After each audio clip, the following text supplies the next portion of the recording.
الله أكبر. بسم الله الرحمن الرحيم.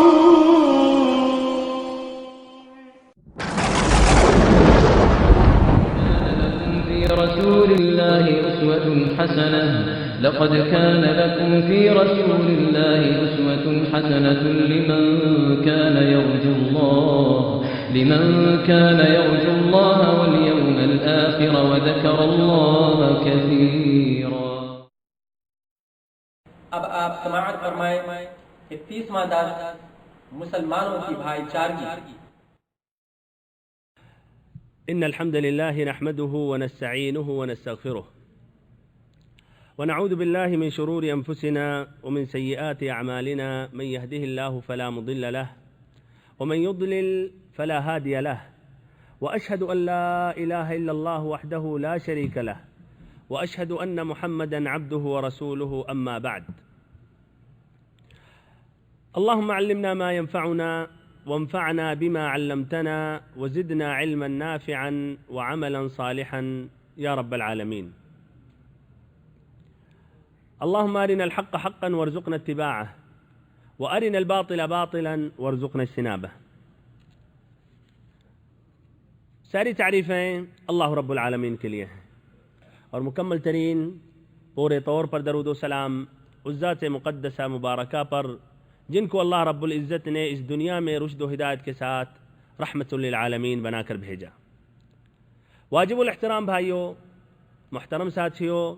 عزیز بچوں اور ہماری ماؤں اور بہنوں، سابقہ درس میں نے اذان کی مشروعیت ذکر کیا، پھر ایسے ہی اخوت اسلامیہ بھائی چارہ جو نبی پاک صلی اللہ علیہ وسلم نے انصار اور مہاجرین کے درمیان کرایا تھا اس کی وضاحت کی. اور یہ بات اچھی طرح واضح ہو گیا کہ انصار نے مہاجرین کی کافی مدد کی، بلکہ محبت اور خلوص کے ساتھ پیش آئے، یہاں تک کہ انہوں نے کہا اے اللہ کے نبی، آپ ہمارے درمیان اور ہمارے مہاجرین بھائیوں کے درمیان ہمارے باغات تقسیم کر دیں. یہاں تک کہ انہوں نے کہا اے اللہ کے نبی، اگر آپ چاہیں تو ہمارے مکانات لے لیں اور مہاجرین میں تقسیم کر دیں. اور اس کے بالمقابل مہاجرین نے انصار کا یہ احسان، ان کا یہ تعاون کا احساس کیا، اعتراف کیا، اور پھر ساتھ ساتھ ان پر بوجھ نہ بنے، بلکہ انہوں نے بھی ہمت کی، انہوں نے بھی کام کیا، انہوں نے بھی کمانے کے لیے انہوں نے بھی اپنا بندوبست کیا اور وہ بھی محنت کرنے لگے. ہمارے بھائیوں اور بہنوں، اس اخوت اسلامیہ یا بھائی چارگی سے جو اہم فائدے ہیں وہ ذکر کر رہا ہوں، بیان کر رہا ہوں تاکہ ہم سے بھی مستفید ہوں. پہلا فائدہ یہ ہے کہ اخوت اسلامیہ یا بھائی چارگی یہ عظیم نعمت ہے، یہ ایک عظیم نعمت ہے جس کا نبی پاک صلی اللہ علیہ وسلم نے خاص اہتمام کیا. جس طرح کہ آپ صلی اللہ علیہ وسلم قبا پہنچے تو آپ نے مسجد کی تعمیر کی، پھر مسجد نبوی کی مدینہ میں آپ نے تعمیر کی، تو اللہ سے بندوں کا، مسلمانوں کا تعلقات کو مضبوط کیا،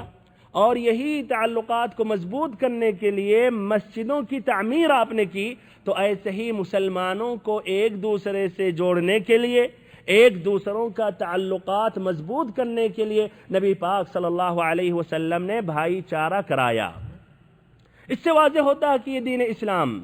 ایک کامل دین ہے، ایک شامل دین ہے، جس میں اللہ کا حقوق کا بھی خیال کیا جاتا ہے اور ساتھ ساتھ انسانوں کے جو حقوق ہیں، مسلمانوں کے جو حقوق ہیں وہ بھی بیان کیے جاتے ہیں اور اس کی بھی وضاحت اور تاکید کی جاتی ہے. اللہ رب العزت نے قرآن مجید میں فرمایا وَاعْتَصِمُوا بِحَبْلِ اللَّهِ جَمِيعًا وَلَا تَفَرَّقُوا وَاذْكُرُوا نِعْمَةَ اللَّهِ عَلَيْكُمْ إِذْ كُنتُمْ أَعْدَاءً واذكروا نعمة الله عليكم إذ كنتم أعداء فألف بين قلوبكم فأصبحتم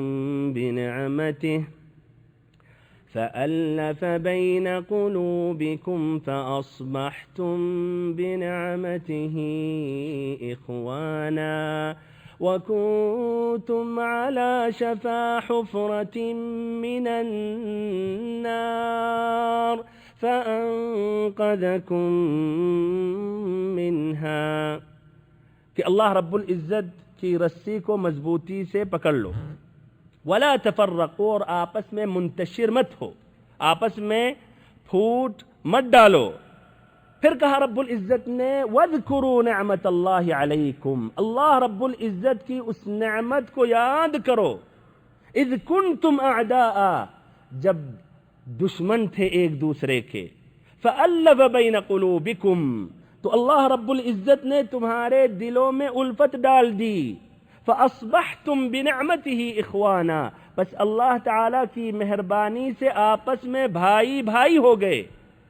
وَكُنْتُمْ عَلَى شَفَا حُفْرَةٍ مِّنَ النَّارِ، حالانکہ تم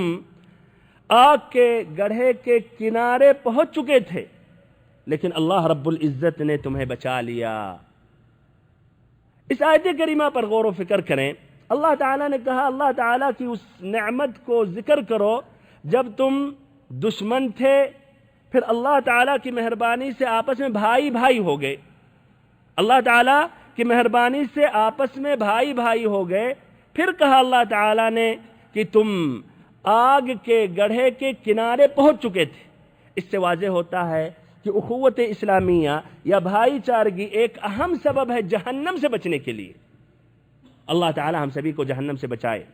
اور ہم سبھی کے درمیان وہ محبت اور اخوت پیدا کرے جس طرح کہ صحابہ کرام کے درمیان وہ اخوت اور محبت پایا گیا اور ان کے درمیان اللہ تعالیٰ نے اپنی مہربانی سے ایجاد کیا۔ آمین یا رب العالمین۔ الحسن البصری رحمہ اللہ کہتے ہیں اخواننا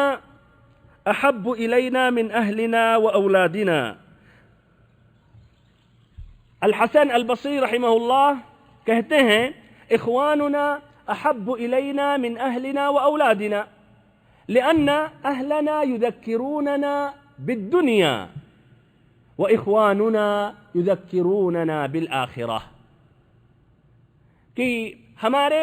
اسلامی جو بھائی ہیں، ہمارے جو دینی بھائی ہیں، یہ ہمارے اہل و عیال سے بہتر اور افضل ہیں، اس لیے کہ ہمارے اہل و عیال، ہمارے بچے، ہماری بیویاں وہ دنیا یاد دلاتی ہیں، ان کی بات دنیا کی متعلق ہوتی ہے، لیکن ہمارے جو اسلامی بھائی ہیں وہ آخرت یاد دلاتے ہیں، وہ آخرت یاد دلاتے ہیں، اللہ کو یاد دلاتے ہیں، جنت کو یاد دلاتے ہیں، جہنم سے ڈراتے ہیں۔ دوسرا فائدہ یہ ہے، اور یہ پہلے بھی گزر چکا ہے، انصار کی فضیلت، اور یہ انصار جن کو اللہ رب العزت نے نبی پاک صلی اللہ علیہ وسلم کے دین کو بلند کرنے کے لیے اللہ نے منتخب کیا، ان کا بہت ہی اونچا مقام اور درجہ ہے اس اسلام میں یا اس دین میں۔ اللہ کے نبی نے جب ان کو حکم دیا کہ مہاجرین کے درمیان ہمدردی اور ایسے غمخواری اختیار کریں، نبی پاک صلی اللہ علیہ وسلم نے جب ان کو ترغیب دلائی کہ، اور نبی صلی اللہ علیہ وسلم نے جب بھائی چارہ کا اہتمام کیا اور انصار اور مہاجرین کے درمیان بھائی چارہ کرایا، تو انہوں نے فوراً لبیک کہا اور فوراً نبی پاک صلی اللہ علیہ وسلم کے حکم پر انہوں نے عمل کیا، اور آپ صلی اللہ علیہ وسلم بھائی چارہ کے ذریعے ہمدردی اور غمخواری پیدا کرنا چاہ رہے تھے، تو انہوں نے صرف اتنا نہیں کیا بلکہ انہوں نے نبی صلی اللہ علیہ وسلم سے کہا کہ اللہ کے نبی، آپ ہمارے درمیان اور ہمارے مہاجرین بھائیوں کے درمیان باغات تقسیم کر لیں، باغات تقسیم کر دیں، مکانات دینے کے لیے تیار ہو گئے، بلکہ انہوں نے اپنی نفس پر بھی ان مہاجرین کو انہوں نے ترجیح دی۔ ہمارے بھائیوں اور محترم ساتھیوں، ہم تمام مسلمانوں پر فرض ہے کہ ہم انصار سے محبت کریں، اور ان سے محبت کرنا ایمان کی علامت ہے، اور ان سے بغض و نفرت رکھنا نفاق کی علامت و نشانی ہے، جس طرح کی صحیح امام مسلم کی روایت ہے، آیت الایمان حب الانصار و آیت النفاق بغض الانصار۔ تیسرا فائدہ یہ ہے کہ ایک مسلمان کو جب اللہ رب العزت مال و دولت عطا کرتا ہے تو اللہ کے راستے میں خرچ کرتا ہے، اور ایسے ہی اپنے مسلمان بھائیوں کو بھولتا نہیں ہے، غریبوں کا خیال کرتا ہے، مسکینوں کا مدد کرتا ہے، اللہ کے راستے میں زیادہ سے زیادہ خرچ کرتا ہے اللہ رب العزت کا کلمہ بلند کرنے کے لیے۔ اور پھر جب ان نعمتوں سے مال و دولت سے محروم ہوتا ہے تو ہمارے بھائی اور محترم ساتھیوں اور بہنوں، تو عفت اور پاک دامنی اختیار کرتا ہے، دوسروں کے سامنے ہاتھ نہیں پھیلاتا ہے، دوسروں پر بوجھ نہیں بنتا ہے۔ جس طرح کہ اپنے معاشرے میں کچھ ایسے لوگ پائے جاتے ہیں جو محنت نہیں کرنا چاہتے ہیں، چاہتے ہیں فری میں ان کا پیٹ بھر جائے، فری ہی میں بغیر محنت کیے ہوئے لوگ پیسہ ان کو دے دیں، اسی لیے مسجدوں کے قریب وہ پائیں گے آپ ان کو، اور مسجدوں کے بعد، نمازوں کے بعد مسجد کے سامنے کھڑے ہوئے پائیں گے، ہاتھ پھیلاتے ہوئے پائیں گے، کوئی شرم و حیا باقی اب نہیں رہی۔ اگر لوگوں نے دے دیا تو الحمدللہ کہتے ہیں، اور اگر کوئی نہ دے تو ان کے لیے کوئی مشکل یا شرم کی بات نہیں ہے۔ ہمارے بھائیوں، ہمیں ایسی خسرت سے بچنی چاہیے۔ اگر ہم محتاج ہو جائیں اور ہم غریب ہو جائیں، ہمارے اندر عفت اور پاک دامنی پانی چاہیے، جس طرح کی مہاجرین صحابہ کرام کے اندر یہ بات پائی گئی۔ نبی پاک صلی اللہ علیہ وسلم نے فرمایا، الید العلیا خیر من الید السفلی، کہ بلند ہاتھ نیچے والے ہاتھ سے بہتر ہے، یعنی دینے والا لینے والے سے کافی بہتر ہے۔ اور اپنے معاشرے میں کچھ ایسے بھی ہیں جاہل قسم کے لوگ جو مالدار ہیں، وہ ان فقیروں کو دیتے ہیں اور ان کی ہمت بڑھاتے ہیں کہ ایسے ہی معذور اور اپاہج بنے رہیں، بیٹھے رہیں، محنت نہیں کریں، دوسروں کے سامنے ہاتھ پھیلاتے رہیں، اور یہ بھی سمجھتے ہیں کہ یہ فقیر ہیں، ان کا مقام اور رتبہ بہت ہی بلند ہے۔ سمجھتے ہیں فقیر ہیں، ان کا بہت ہی اونچا مقام ہے، بظاہر یہ فقیر ہے لیکن حقیقت میں پہنچے ہوئے ہیں۔ عمر رضی اللہ عنہ نے ایسے قسم کے لوگوں کو اپنے زمانے میں پایا، مسجد نبوی میں بیٹھے ہوئے یا اللہ مانگ رہے ہیں، کام کرنے کے لیے، گزر بسر کرنے کے لیے محنت نہیں کرنا چاہ رہے تھے۔ اپنے درہ سے انہوں نے مارا اور کہا کہ جاؤ باہر نکلو، محنت کرو، مزدوری کرو، کماؤ، اور آسمان سے سونے یا چاندی کی بارش نہیں ہوتی ہے۔ تو اس طرح بھائیوں، یہ ہمارے اندر یہ خصلت پانی چاہیے کہ ہمارے اندر جب اللہ تعالی ہمیں مال و دولت سے نوازے تو ہم اللہ کے راستے میں خرچ کریں، اور اگر اللہ تعالی ہمیں محروم کر دے تو ہمارے اندر یہ عفت اور پاک دامنی ہونی چاہیے۔ ہمارے بھائیوں اور بہنوں، جس طرح کی نبی پاک صلی اللہ علیہ وسلم نے بھائی چارہ کا اہتمام کیا اور آپ نے بھائی چارہ کرایا مہاجرین اور انصار کے درمیان، تو ایسے ہی آپ صلی اللہ علیہ وسلم نے ایک اور عہد و پیمان کرایا، جس کے ذریعے ساری جاہلی کشاکش اور قبائلی کشمکش کی بنیاد ڈھا دی اور دور جاہلیت کے رسم و رواج کے لیے کوئی گنجائش نہ چھوڑی۔ آپ صلی اللہ علیہ وسلم نے ایک تحریر فرمائی جس میں کچھ قوانین، کچھ قواعد و ضوابط آپ نے تحریر فرمایا اور واضح کر دیا، جس کی ابتدا ان الفاظ سے ہوئی، ھذا کتاب من محمد النبی صلی اللہ علیہ وسلم بین المؤمنین والمسلمین من قریش ویثرب ومن تبعهم فلحق بهم وجاہد معهم، کہ یہ تحریر ہے محمد نبی صلی اللہ علیہ وسلم کی جانب سے قریشی، یثربی اور ان کے تابع ہو کر ان کے ساتھ لاحق ہونے اور جہاد کرنے والے مؤمنین اور مسلمانوں کے درمیان۔ پھر اس کی وضاحت آپ صلی اللہ علیہ وسلم نے کی۔ اس میں کئی دفعات لکھے گئے، کچھ دفعات کا تعلق خود مسلمانوں کے مابین تھے، اور کچھ دفعات کے تعلق یہودیوں کے ساتھ تھے، اور کچھ دفعات کے تعلق مشرکین کے ساتھ تھے، اور کچھ دفعات کے تعلق قواعد عامہ سے تھے۔ علی سبیل المثال، وہ دفعات جس کا تعلق مسلمانوں کے درمیان تھے، آپ نے یہ لکھا یہ سب اپنے ماں سوا انسانوں سے الگ ایک امت ہے۔ نمبر 2، کوئی مومن کسی مومن کو کافر کے بدلے قتل کرے گا اور نہ ہی کسی مومن کے خلاف کسی کافر کی مدد کرے گا۔ ایسے ہی یہودیوں کے درمیان جو دفعات لکھے گئے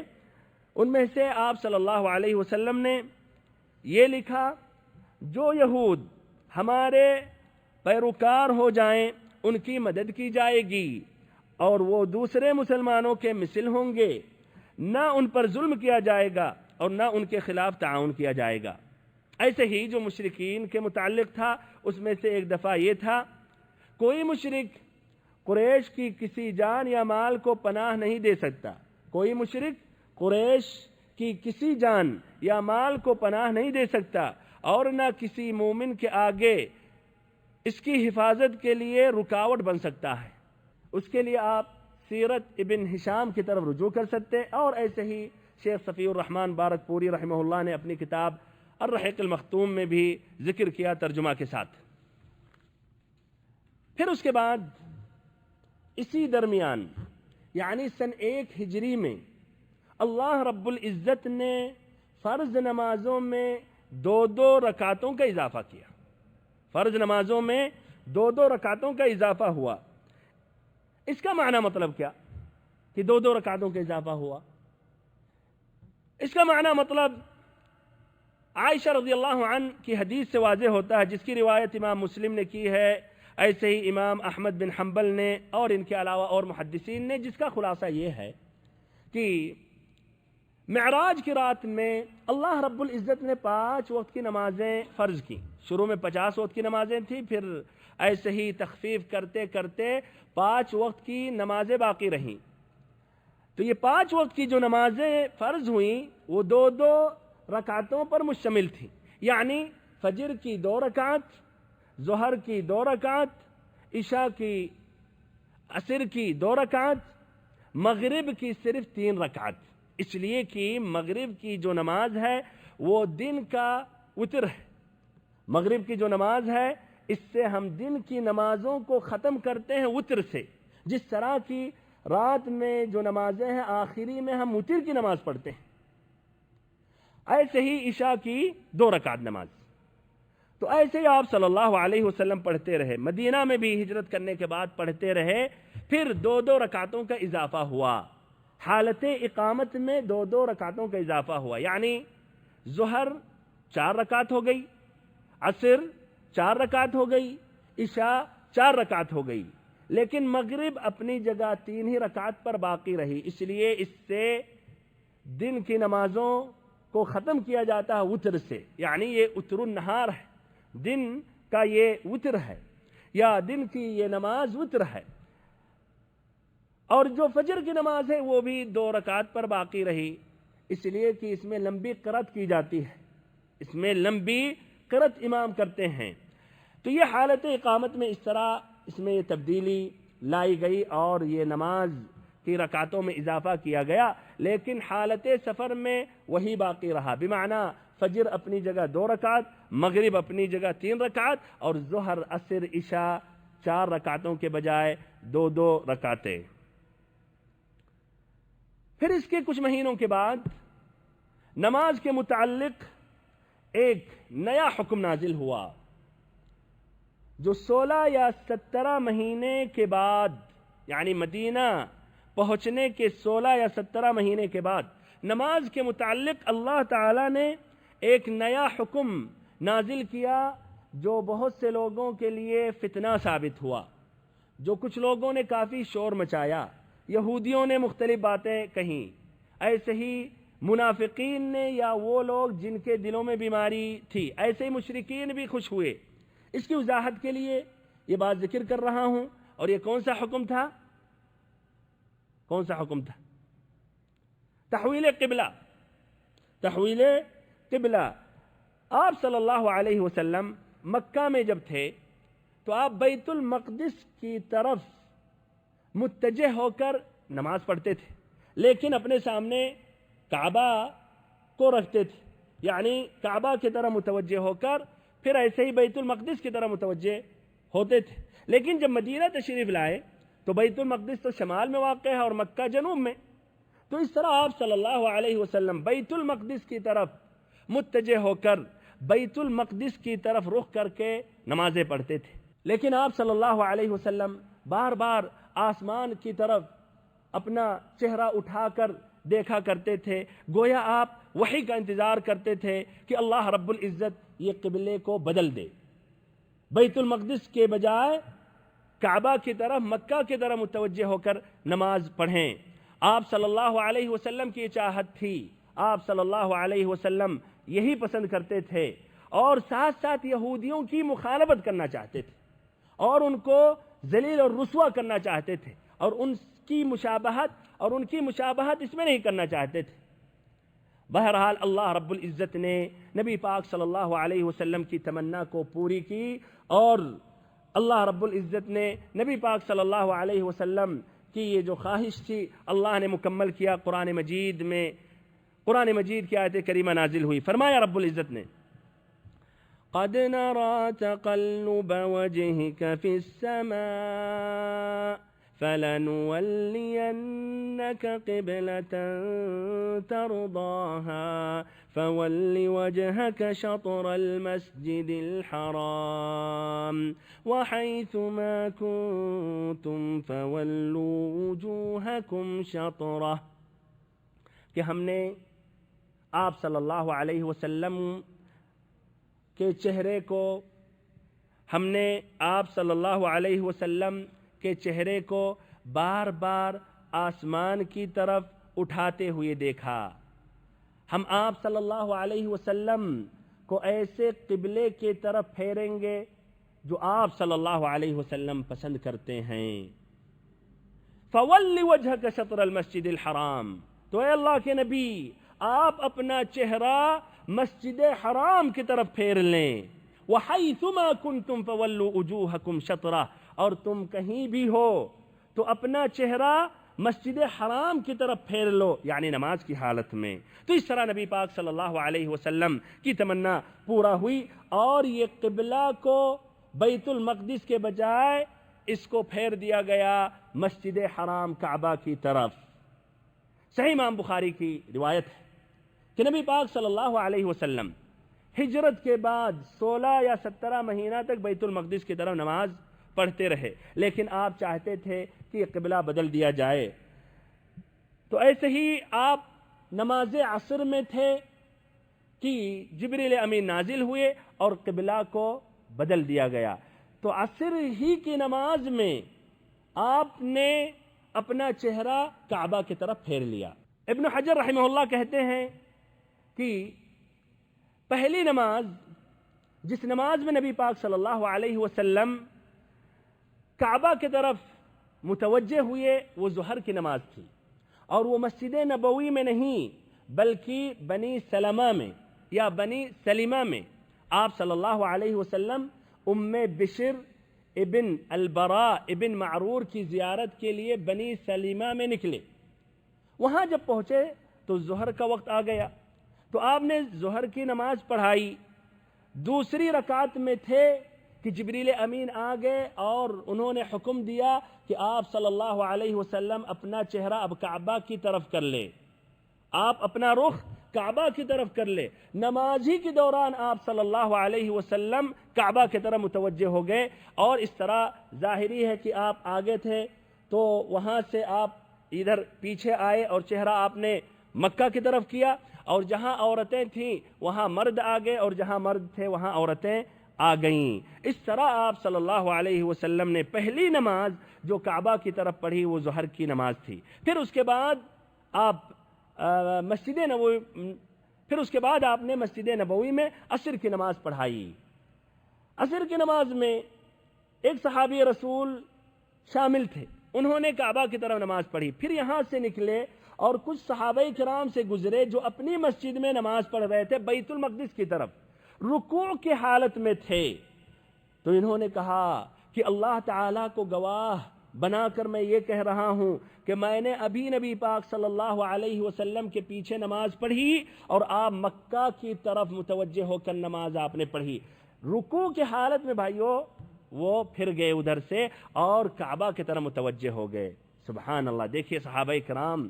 کتنی تیزی سے نبی پاک صلی اللہ علیہ وسلم کے احکام پر عمل کرتے ہیں، نبی پاک صلی اللہ علیہ وسلم کی اتباع اور اطاعت کرتے ہیں۔ انہوں نے اتنا بھی نہیں کہا کہ چلو یہ نماز پوری کر لیتے ہیں، بلکہ اتنا بھی انہوں نے گوارا نہیں کیا اچھا رکوع سے تو اٹھ جاتے ہیں،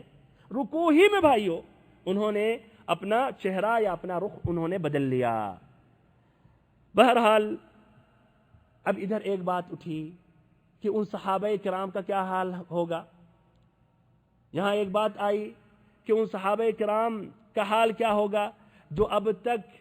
بیت المقدس کی طرف نماز پڑھتے تھے اور ان کا انتقال بھی ہو گیا، اور کہا جاتا ہے کہ ان کی تعداد 10 تھی، یعنی 10 صحابہ کرام کی موت یہ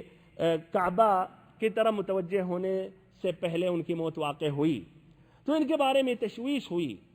کہ ان کا کیا حال ہوگا۔ انہوں نے تو بیت المقدس کی طرف نماز پڑھی اور کعبہ کی طرف انہوں نے نماز تو نہیں پڑھی، جبکہ قبلہ بدل گیا۔ ان کے متعلق اللہ رب العزت نے قرآن مجید کی آیت کریمہ نازل کی، وَمَا كَانَ اللَّهُ لِيُضِيعَ إِيمَانَكُمْ إِنَّ اللَّهَ بِالنَّاسِ لَرَؤُوفٌ رَحِيمٌ، کہ اللہ رب العزت تمہارا ایمان ضائع نہیں کرے گا۔ ایمان سے ادھر مراد کیا ہے؟ نماز، یعنی وہ نمازیں جنہوں نے ادا کی بیت المقدس کی طرف، اللہ تعالیٰ ضائع کرنے والا نہیں ہے، اس کو اللہ نے قبول کیا، اس لیے اس وقت وہی قبلہ تھا اور اس کے بعد اللہ تعالیٰ نے بدلا، تو بدلنے سے پہلے جنہوں نے نماز پڑھی ان کی نماز مقبول ہے۔ ان اللہ بالناس لرؤوف الرحیم، اللہ شفقت اور مہربانی کرنے والا ہے۔ ابن القیم رحمہ اللہ اپنی کتاب زاد المعاد میں ذکر کرتے ہیں یہ قبلہ بدلنے کی وجہ سے کافی لوگوں نے شور مچایا اور مختلف قسم کی انہوں نے باتیں کی۔ جہاں تک رہی بات مسلمانوں کی، مؤمنوں کی، تو انہوں نے تو تسلیم کی، فوراً راضی ہوئے،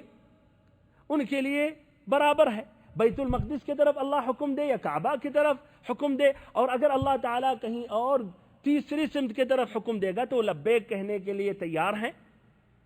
تو انہوں نے تو اطاعت کی۔ مشرکوں نے کیا کہا؟ مشرکین نے کہا کہ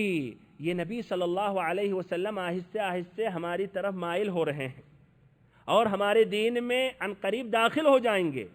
اس لیے کہ ہمارا جو قبلہ ہے وہ کعبہ جو ہے اس کے طرف آپ متوجہ ہو کر نماز پڑھ رہے ہیں، اور اس کا معنی مطلب یہ ہے کہ ہم حق پر ہیں۔ مشرکین اپنے آپ کو سمجھتے تھے کہ ہم ابراہیم علیہ السلام کے دین پر ہیں، تو اس طرح وہ خوش ہوئے۔ یہودیوں نے کیا کہا؟ یہودیوں نے کہا کہ دیکھو محمد صلی اللہ علیہ وسلم نے انبیاء کرام کا قبلہ چھوڑ دیا، جہاں انبیاء کرام متوجہ ہو کر نمازیں پڑھتے تھے وہ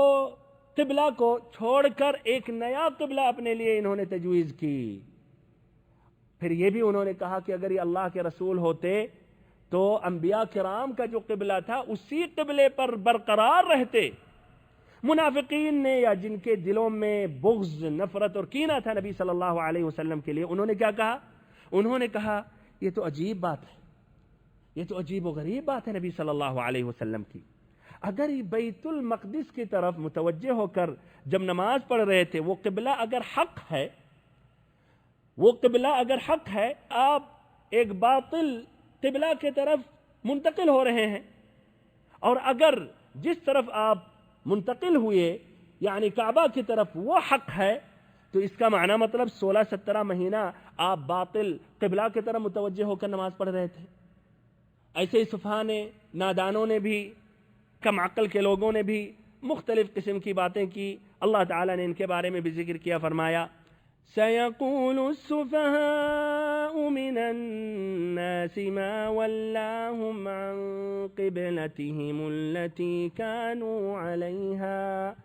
قُلْ لِلَّهِ الْمَشْرِقُ وَالْمَغْرِبُ يَهْدِي مَن يَشَاءُ إِلَى صِرَاطٍ مُسْتَقِيمٍ۔ عن قریب یہ نادان لوگ یہ کہیں گے، اور سبحان اللہ اس میں بھی قرآن مجید کا ایک معجزہ ہے، اس لیے اللہ تعالیٰ نے قبلہ کو بدلنے سے پہلے ذکر کیا، سَيَقُولُ عن قریب کہیں گے۔ یہ نادان یہ کہیں گے کہ کس چیز نے ان کو سابقہ قبلے سے ہٹا دیا، کیا وجہ ہے، کیا بات ہے، آخر میں کیا ضرورت تھی کہ سابقہ قبلہ پر جو تھے، سابقہ قبلہ کی طرح متوجہ ہو کر نمازیں پڑھتے تھے، اب اس کو بدل دیا گیا؟ تو آپ کہیے قل للہ المشرق والمغرب، کہ مشرق اور مغرب کا مالک اللہ تعالی ہے، یہدی من یشاء الی صراط مستقیم، اللہ تعالی جس کو چاہے سیدھی راہ دکھائے۔ ہمارے بھائیوں اور محترم ساتھیوں، اب اس میں جو اہم فائدے ہیں وہ میں ذکر کر رہا ہوں۔ پہلا فائدہ یہ ہے کہ نبی پاک صلی اللہ علیہ وسلم یہودیوں کی مخالفت کرنا چاہتے تھے، بلکہ یہودیوں سے عبادات میں بھی مختلف ہونا چاہتے تھے اور ان کی مشابہت اختیار نہیں کرنا چاہتے تھے۔ آپ صلی اللہ علیہ وسلم نے مزید تأکید کی اس بات کی، اور ہم تمام مسلمانوں کو یہودیوں سے، عیسائیوں سے، بلکہ تمام کافروں سے مشابہت کرنے سے روکا اور منع کیا۔ فرمایا آپ صلی اللہ علیہ وسلم نے لَتَتَّبِعُنَّ سَنَنَ مَنْ كَانَ قَبْلَكُمْ شِبْرًا بِشِبْرٍ وَذِرَاعًا بِذِرَاعٍ حَتَّى لَوْ دَخَلُوا جُحْرَ ضَبٍّ لَدَخَلْتُمُوهُ قَالُوا الْيَهُودُ وَالنَّصَارَى قَالَ فَمَنْ۔ یہ صحیح امام بخاری اور مسلم کی روایت ہے ابو سعید الخدری رضی اللہ عنہ سے۔ آپ صلی اللہ علیہ وسلم نے فرمایا تم لوگ اپنے سے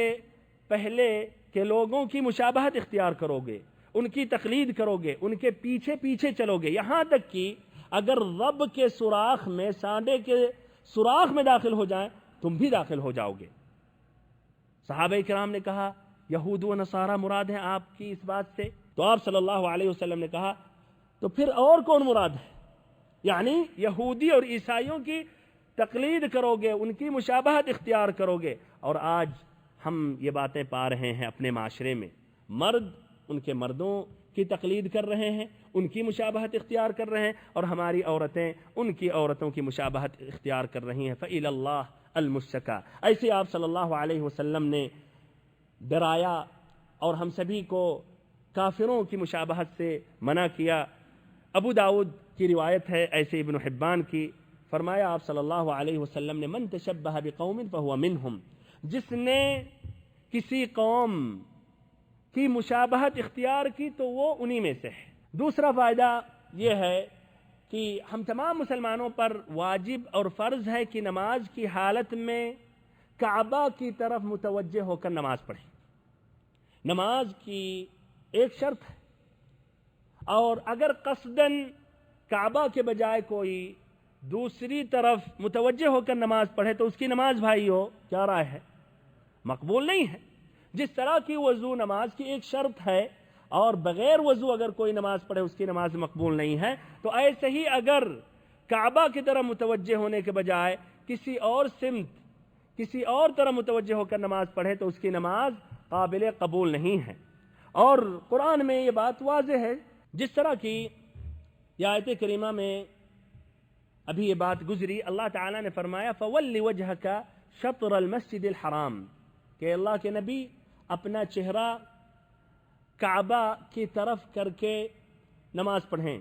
یا اپنا چہرہ کعبہ کی طرف کریں، کعبہ کی طرف پھیر کر کے نماز پڑھیں۔ کچھ اہل تصوف، کچھ صوفی مختلف اتجاہات، مختلف قبروں کی طرف متوجہ ہو کر کھڑے ہو کر نماز پڑھتے ہیں اور کہتے ہیں اس میں کوئی حرج نہیں ہے۔ تو وہ کچھ قبور کی طرف، کچھ قبروں کی طرف متوجہ ہو کر نماز پڑھتے ہیں، اور کچھ تو بغداد کی طرف متوجہ ہو کر نماز پڑھتے ہیں۔ تو ہمارے شیخ محمد الیاس صاحب نے ذکر کیا کہ ایک مرتبہ مسجد میں تھے، بیٹھے ہوئے تھے، ایک شخص داخل ہوا، دائیں بائیں دیکھا، اس کو اطمینان ہوا کہ کوئی نہیں ہے، ان کو بھی نہیں دیکھا اس نے، پھر شمال کی طرف متوجہ ہو کر نماز پڑھنے لگا، یعنی کعبہ ادھر ہے، اس طرف ہے کہ نہیں، وہ اس طرف رخ کر کے نماز پڑھنے لگا۔ پھر پکڑا انہوں نے اور کہا کہ بھائی صاحب آپ کس طرف رخ کر کے نماز پڑھ رہے ہیں؟ کعبہ اس طرف ہے، پچھم ادھر ہے، مغرب اس طرف ہے۔ تو کہا کہ اس میں کوئی حرج نہیں ہے،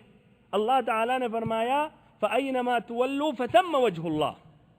ماشاء اللہ، قرآن مجید کی ایک آیت سے استدلال بھی کرنے لگا اس واضح مسئلے پر جو ایک بچے بھی جانتے ہیں۔ ایک بچہ بھی اگر آپ کو دیکھ رہا کہ کعبہ کی طرف متوجہ نہیں ہو رہے ہیں، کہیں دوسری طرف نماز پڑھ رہے ہیں، تو آپ کو یاد دلا دے گا۔ گھر میں بھی اگر کوئی مہمان آیا اس کو نہیں معلوم، وہ بچے بتا دیں گے کہ چچا انکل اس طرف کعبہ ہے، اس طرف پڑھیے نماز، ایک بچہ بھی جانتا ہے۔ بہرحال تو وہ قرآن مجید کی آیت سے استدلال کرنے لگا وہ شخص اور کہنے لگا فَأَيْنَمَا تُوَلُّوا فَثَمَّ وَجْهُ اللَّهِ، کہ اپنا چہرہ جہاں بھی پھیرو، جس طرف بھی متوجہ ہو کر نماز پڑھو تو وہاں اللہ رب العزت کا چہرہ ہے۔ فَأَيْنَمَا تُوَلُّوا، جہاں بھی تم اپنا رخ کرو، جدھر بھی منہ کرو تو ادھر ہی اللہ کا منہ اور چہرہ ہے۔ یہ آیت کریمہ سے وہ استدلال کر رہا تھا، جبکہ ہمارے بھائیوں اور محترم ساتھیوں واضح لفظوں میں رب العزت نے کہا فَوَلِّ وَجْهَكَ شَطْرَ الْمَسْجِدِ الْحَرَامِ، 3 مرتبہ اللہ تعالیٰ نے کہا فَوَلِّ وَجْهَكَ شَطْرَ الْمَسْجِدِ الْحَرَامِ، سورۃ البقرہ کی آیت نمبر 144 میں، پھر ایسے ہی سورۃ البقرہ کی آیت نمبر 149 میں فَوَلِّ وَجْهَكَ شَطْرَ الْمَسْجِدِ الْحَرَامِ، پھر ایسے ہی سورۃ البقرہ کی آیت نمبر 150 میں، 3 جگہوں پر فَوَلِّ وَجْهَكَ شَطْرَ الْمَسْجِدِ الْحَرَامِ، فَوَلِّ وَجْهَكَ شَطْرَ الْمَسْجِدِ الْحَرَامِ، فَوَلِّ وَجْهَكَ شَطْرَ الْمَسْجِدِ الْحَرَامِ، بلکہ کہا وَحَيْثُ مَا كُنْتُمْ فَوَلُّوا وُجُوهَكُمْ شَطْرَهُ، 2 مرتبہ۔ یہ آیت کریمہ کی تلاوت کر دیتا ہوں تاکید کرتے ہوئے، فرمایا رب العزت نے سورۃ البقرہ کی آیت نمبر 149 اور 150 میں وَمِنْ حَيْثُ خَرَجْتَ فَوَلِّ وَجْهَكَ شَطْرَ الْمَسْجِدِ الْحَرَامِ وَإِنَّهُ لَلْحَقُّ مِنْ رَبِّكَ وَمَا اللَّهُ بِغَافِلٍ عَمَّا تَعْمَلُونَ، پھر کہا اس کے بعد والی آیت میں وَمِنْ حَيْثُ خَرَجْتَ فَوَلِّ وَجْهَكَ شَطْرَ الْمَسْجِدِ الْحَرَامِ وَحَيْثُ مَا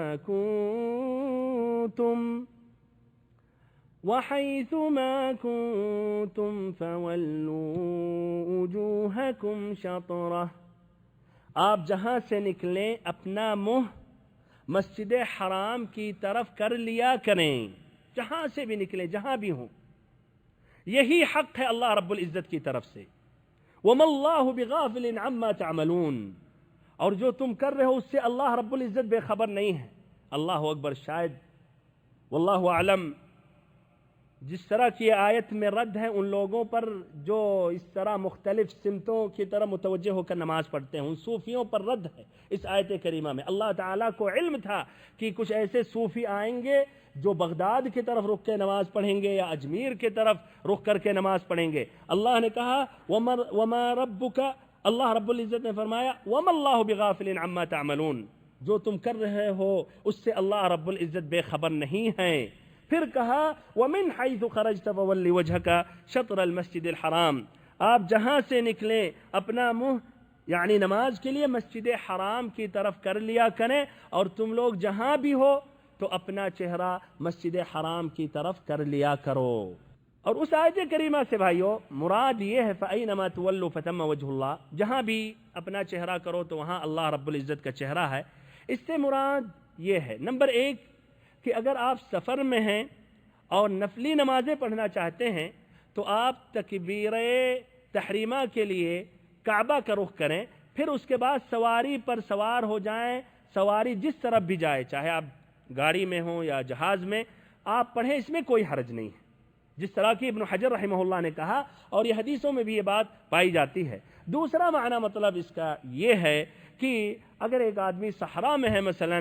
ایسی جگہ پر ہے جہاں